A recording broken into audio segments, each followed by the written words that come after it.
এটা আমার ছাদ বাগানের প্রথম মিষ্টি কুমড়া। ছাদ বাগান করেছি, যে সব গাছ লাগাইছি। তবে এগুলা সব আগে প্রথমে শেড করেছিলাম। এটা হলো মুরগির শেড করেছিলাম, মুরগির জন্য।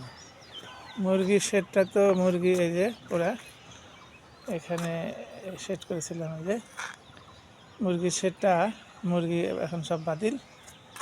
ওখানে 3 শেড করেছিলাম ভিতরে, এটা 3 শেড। আর এখানে একটা শেড করেছিলাম। আর এই তো মোটামুটি 40 ফিটের মতো, এটা হলো 3 শেড। এখানেও ওই মুরগি বাদ যাওয়ার পরে এখন হলো সব হলো এই গাছ লাগানো শুরু করেছি। ছাদ বাগানে অলরেডি মিষ্টি কুমড়া একটা ধরেছে, এই যে এটাও একটা ধরেছে ইনশাল্লাহ। বেশ তাজা। তারপরে এখানে লাউ আছে, লাউ আছে।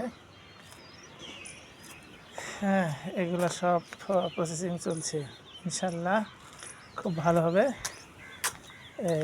এগুলো সব গাছগুলো বেশ তরুতাজা হয়ে গেছে। হ্যাঁ, এটা হলো ছাদ বাগানের, এটা হলো পূর্ব পাশে। আর এই পাশে হলো এগুলা মুরগির খামারটা এখন ওইভাবে আছে। 3 শেডের এটা হলো সিঁড়ির হলো পশ্চিম পাশে। এই যে সিস্টেম করছি, নেট দিব চারদিক দিয়ে বরাবর, নেট। এখানে অলরেডি ছাদ বাগানে প্রসেসিং চলছে। এই লাউ একটা অলরেডি ধরেছে, লাউ ওই যে লাউ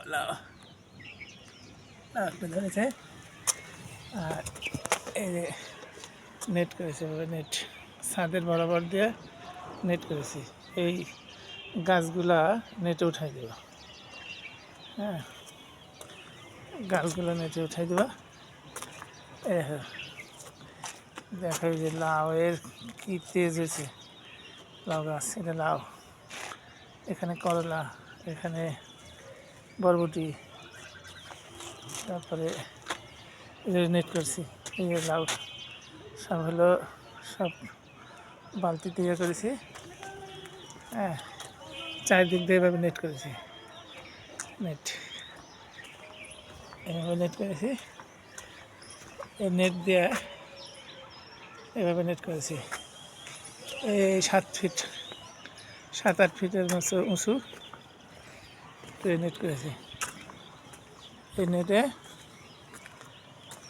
এই যে বরাবর একেবারে বরাবর দিয়ে দেবো। এইগুলো সব লতানো গাছ, এগুলো সব এই নেটে উঠাই দেব। হ্যাঁ, আর সাইডে যদি মিষ্টি কুমড়া যদি সাইড দিয়ে নিচেও যদি থাকে, সাইড দিয়ে দেবো।